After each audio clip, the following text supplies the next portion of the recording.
Hello दोस्तों, एक बार फिर से आपके अपने यूट्यूब चैनल बायोलॉजी मास्टर पर सभी का स्वागत है। सभी को नमस्कार। प्यारे बच्चों, आज हम एक छोटा सा टॉपिक मस्त टॉपिक लेकर आए हैं जिसका नाम है कि जीवों के अंदर ग्लूकोज के अंदर ऑक्सीकरण किस प्रकार होता है।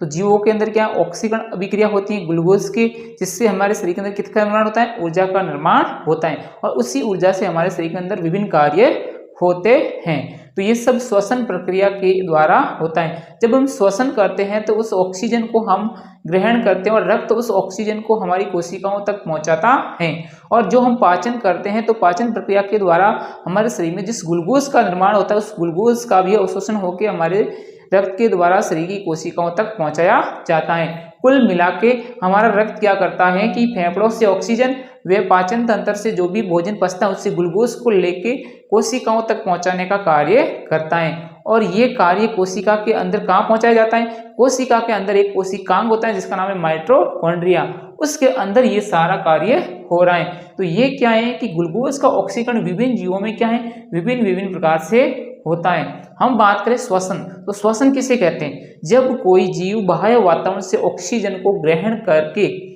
खाद्य पदार्थों का विखंडन करके ऊर्जा का निर्माण करता है, इसको हम क्या कहते हैं, श्वसन। एक प्रकार से श्वसन के लिए ये कच्ची सामग्री है ग्लूकोज है कि नहीं, इससे हमें किसका निर्माण होता है, ऊर्जा का निर्माण होता है। तो आज हम मुख्य रूप से पढ़ने वाले हैं कि ग्लूकोज के ऑक्सीकरण से भिन्न जीवों में ऊर्जा प्राप्त करने के विभिन्न पथ। तो मुख्य रूप से ये बोर्ड क्लास में पूछा जाने वाला क्वेश्चन है, बहुत ही अच्छा क्वेश्चन है और एकदम अंतिम समय तक हमारे साथ बने रहेगा। हम यहीं पे अच्छे से याद करने वाले इसी वीडियो के अंदर। तो हम सबसे पहले ये समझ लेते हैं कि जब हमारे शरीर के अंदर भोजन का जब पाचन होता है तो समझ लो कि पाचन हुआ कि छोटी आंत से भोजन का अवशोषण होकर किसका निर्माण हो गया, ग्लूकोज का, और उस ग्लूकोज का अवशोषण होकर हमारे रसांकुरों ने उसको अवशोषित करके रक्त के अंदर डाल दिया। उस रक्त ने उसको कहाँ पहुंचा दिया, कोशिकाओं के पास, माइटोकॉन्ड्रिया के पास। इसका मतलब हमारे पास क्या आ गई, ग्लूकोज आ गई। तो हम सबसे पहले बात करेंगे कि जिनके पास ग्लूकोज आ गई, ग्लूकोज को हम क्या कैसे लिखते हैं, C6H12O6 के रूप में।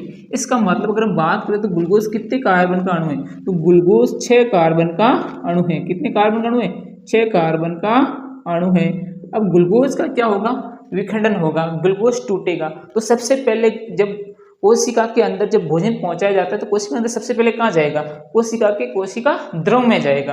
तो जैसे ही ग्लूकोज कोशिका द्रव के अंदर जाता है तो ये ग्लूकोज पाइरूवेट में टूट जाता है, पाइरूवेट में। तो ग्लूकोज किसके अंदर टूट गया, पाइरूवेट में। और ये पाइरूवेट में कहाँ टूटा, कोशिका द्रव के अंदर। कहाँ टूटा, कोशिका द्रव के अंदर। अब मैं पाइरूवेट की बात करूं तो ये पाइरूवेट कितने कार्बन का अणु है, तो ये 3 कार्बन का अणु है, C3H3O3। तो ये इसका अणु सूत्र हो गया। तो ये भी कितने कार्बन का अणु हो गया, 3 कार्बन का अणु है। तो हमने ये देख लिया कि सर्वप्रथम जैसे ही ग्लूकोज को हमारी कोशिका के अंदर आई तो उस कोशिका द्रव ने इस ग्लूकोज को किस में बदल लिया, पाइरूवेट में बदल दिया। इस प्रक्रिया के दौरान पाइरूवेट में बदल गया। अब क्या होगा, इस पाइरूवेट ये क्या है, माइटोकॉन्ड्रिया के अंदर जाएगा। माइटोकॉन्ड्रिया के अंदर पाइरूवेट क्या है, अलग अलग प्रकार से विखंडित होगा। जैसे अगर ऑक्सीजन की उपस्थित है तो उसमें अलग प्रकार से विखंडित होगा, अगर ऑक्सीजन अनुपस्थित है तो उसमें अलग प्रकार से विखंडित होगा। अब ये ग्लूकोज जब पाइरूवेट में बदलता है इसको बोलते हैं ग्लाइकोलाइसिस। इस प्रक्रिया को क्या बोलते हैं, ग्लाइकोलाइसिस, ग्लाइकोलाइसिस। और ये प्रक्रिया सभी जीवों में होती है, ये प्रत्येक जीव में, सभी जीवों के अंदर ग्लाइकोलाइसिस प्रक्रिया होती है। अब हम बात करेंगे पाइरूवेट का विखंडन किस प्रकार से होगा। सर्वप्रथम हम देखते हैं कि पाइरूवेट का विखंडन यीस्ट जो होते हैं ना, सबको पता है यीस्ट जो कि ब्रेड बनाने में, केक बनाने में, ऐसे भोजन बनाने में, क्यों इसको क्या लेते हैं, काम में लेते हैं, अल्कोहल बनाने में। तो ये यीस्ट जब भी क्रिया करता है किसके साथ, पाइरूवेट के साथ, तो ये ऑक्सीजन की अनुपस्थिति में करता है, ऑक्सीजन की अनुपस्थिति में ये क्या होगी, विखंडन होगा, अभिक्रिया होगी। तो यीस्ट क्या करेगा, इस पाइरूवेट को किस में बदल देगा, इस पाइरूवेट को बदलेगा इथेनॉल, किसके अंदर बदलेगा, इथेनॉल में। और साथ में क्या बनेगा, इथेनॉल के साथ में ये बना देगा CO2, और CO2 के साथ में ये कुछ मात्रा में बना देगा ऊर्जा।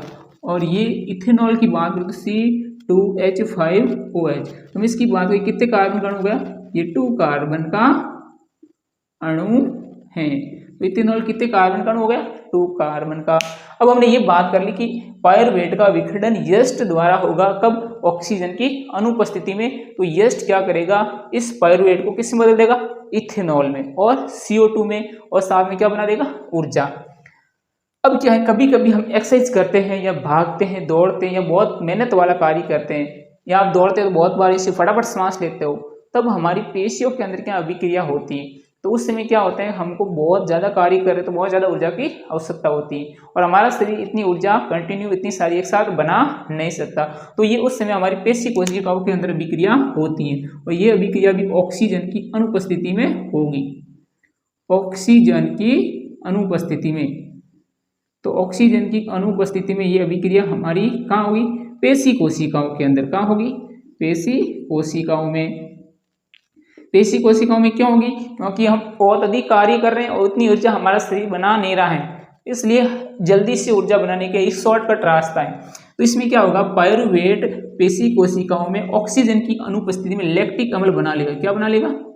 लैक्टिक अम्ल। और साथ में क्या बनेगा? ऊर्जा बनाएगा।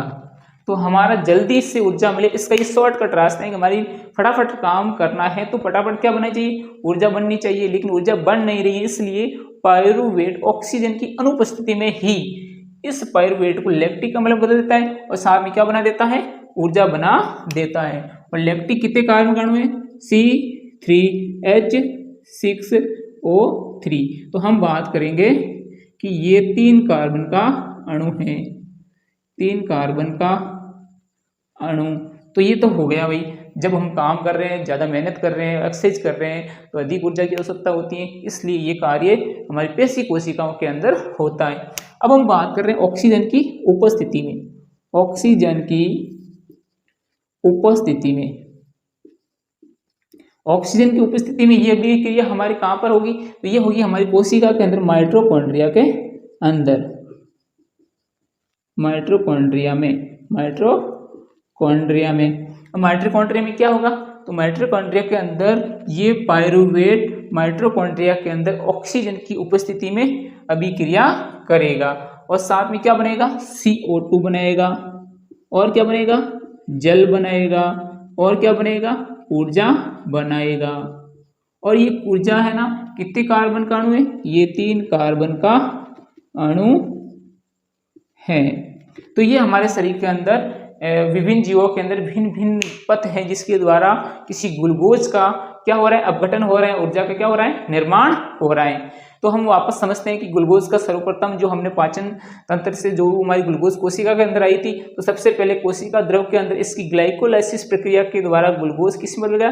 पायरुवेट में बदल गया, जो कि ये 6 कार्बन का अणु है, ये 3 कार्बन का अणु है। अब पायरुवेट के इसके भिन्न भिन्न पथ हैं। पायरुवेट अगर ऑक्सीजन की अनुपस्थिति में यस्ट के द्वारा हो रहा है, तो उसमें क्या होगा? यस्ट इस पायरुवेट को किस में बदल देगा? इथेनॉल के अंदर बदल देगा, और साथ में क्या बनेगा? CO2 प्लस ऊर्जा बनाएगा।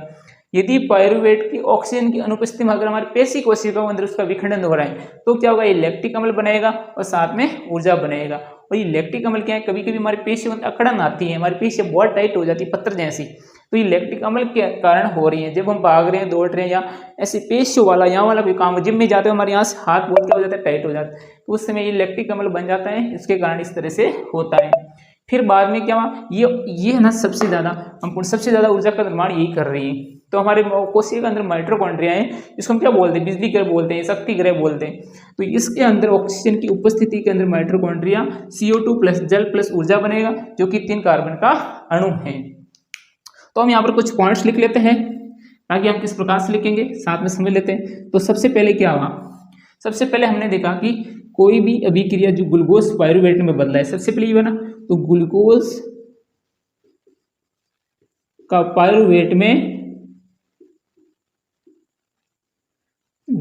पायरुवेट में बदलना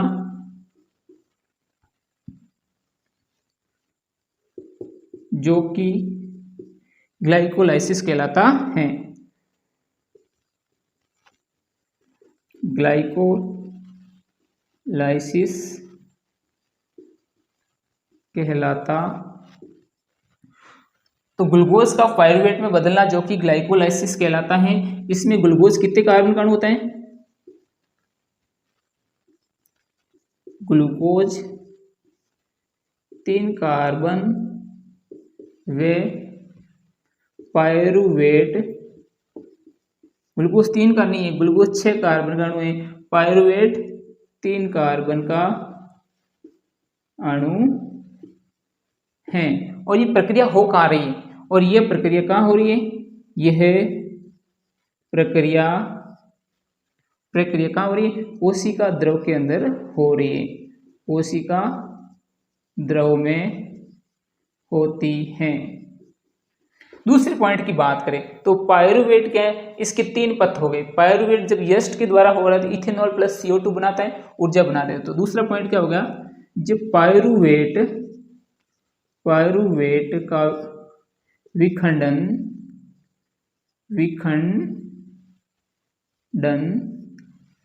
यीस्ट द्वारा, किसके द्वारा?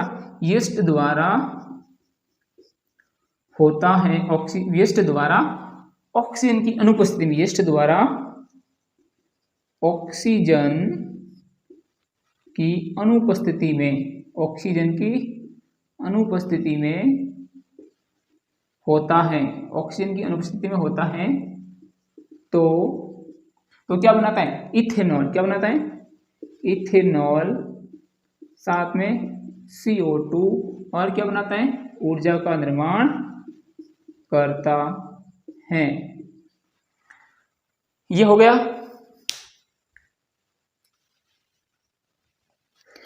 तो पायरुवेट का विखंडन यस्ट द्वारा होता है, तो ये यस्ट ऑक्सीजन की अनुपस्थिति में होता है तो क्या बनाता है? इथेनॉल बनाता है, साथ में CO2 बनाता है, साथ में ऊर्जा का निर्माण करता है। और ये ऊर्जा कितने कार्बन का अणु है?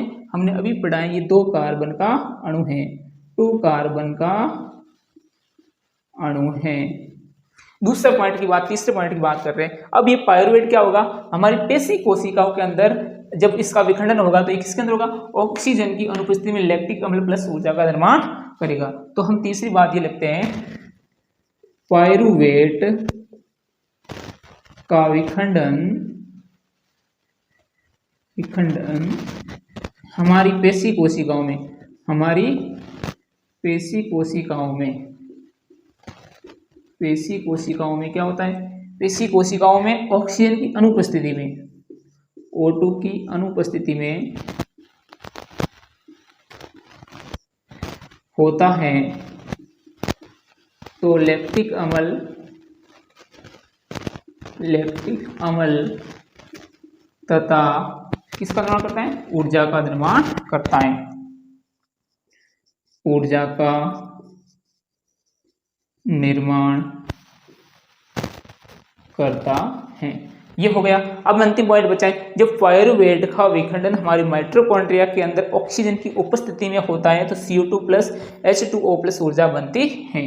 तो हम सीधा सारा चीज, हमें मुख्य रूप से ये इतनी सी चीज याद होनी चाहिए, बाकी सारी चीजें हम कैसे भी लिख सकते हैं। 4 नंबर का क्वेश्चन आ सकता है बोर्ड क्लास के अंदर, वेरी इंपॉर्टेंट है। और यहाँ से भी छोटे छोटे प्रश्न पूछ सकते हैं कि बताओ पायरुवेट का विखंडन हमारी पेशी कोशिकाओं के अंदर होता है तो क्या बनता है? तो आप बोलोगे लैक्टिक अम्ल बनता है। बोलेंगे लैक्टिक अम्ल कितने कार्बन का अणु है? तो 3 कार्बन का अणु है। बोले इथेनॉल कितने कार्बन का अणु है? 2 कार्बन का अणु है। तो कोई से भी क्वेश्चन में पूछ सकते हैं, आपको कंफ्यूज नहीं होना है, बहुत इंपॉर्टेंट टॉपिक है। अब ये अंतिम लिख देते हैं, पायरुवेट का विखंडन कहाँ होता है? पायरुवेट का विखंडन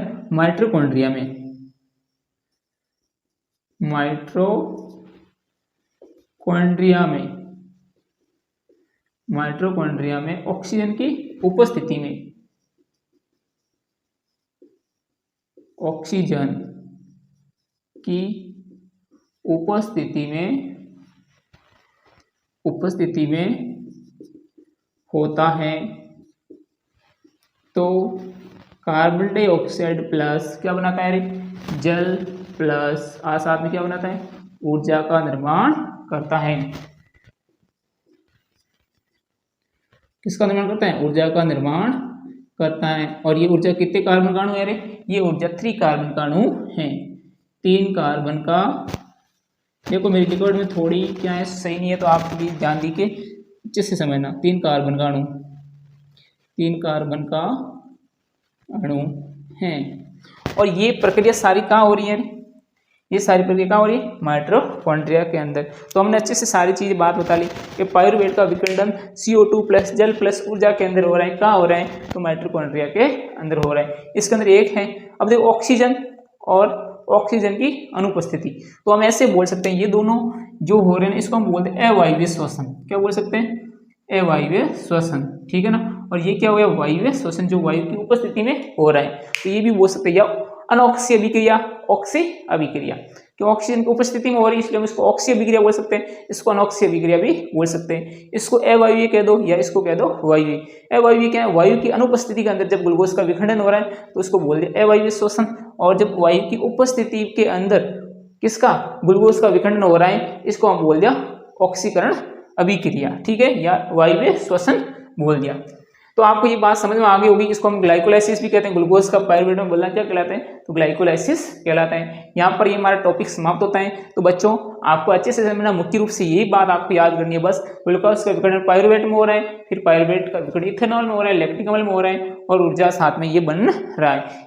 तो आपको अच्छे से याद करना, छोटी सी 3 बातें लिखते तो बहुत अच्छा प्रश्न का उत्तर बन जाता है। यहाँ पर आपको पूरे नंबर मिल जाते हैं। तो प्लीज़ बच्चों, हमको ये हमारा वीडियो बहुत आपको अच्छा लगा है तो प्लीज़ वीडियो को शेयर कीजिएगा, लाइक कीजिएगा, और प्लीज़ दोस्तों सब्सक्राइब आप बिल्कुल नहीं कर रहे हो, इसलिए सब्सक्राइब करना ना भूलिएगा और इस चैनल को शेयर करते रहना है। इसी के साथ जय हिंद, जय भारत। अगले वीडियो में फिर मिलते हैं।